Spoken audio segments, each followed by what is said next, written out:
As mentioned earlier, it is fight night in two key states as two big names in the GOP battle for their political lives. It is also a major first test of how Donald Trump may impact races for his fellow Republicans.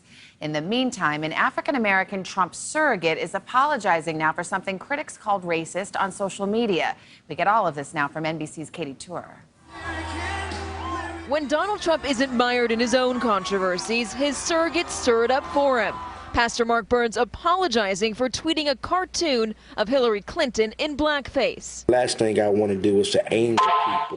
After 14 months of firestorms like that, tonight Trump's effect on congressional races will be tested as voters cast their primary ballots. Marco Rubio and John McCain fighting to keep their seats in Florida and Arizona. Cindy and I voted. We're looking for a good turnout on the vote today. Both senators walking a tightrope, trying to support their nominee without alienating Hispanics. A voting bloc that could potentially sway general election races. At stake, GOP majorities, especially in the Senate. If Hillary Clinton wins, Democrats only need 4 more seats to retake control, making it easier to push through decisions like Supreme Court nominees.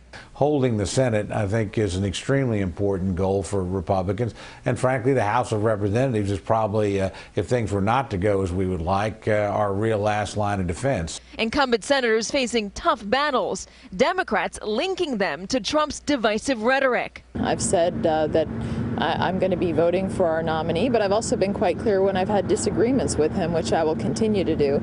If the GOP loses the White House and Senate, they could still hold the House, potentially leaving Congress in gridlock. We won't be looking at large reforms such as immigration or an overhaul of the tax code. We'll be looking at a Congress that averts catastrophe at the 11th hour, as it has the past several years.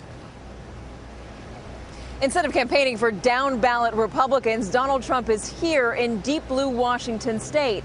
Tomorrow, all eyes turn to Arizona, where Trump is expected to clarify his murky position on immigration. Savannah. Katie Tour on the trail for us. Thank you. Hey, NBC News fans, thanks for checking out our YouTube channel. Subscribe by clicking on that button down here and click on any of the videos over here to watch the latest interviews, show highlights, and digital exclusives. Thanks for watching.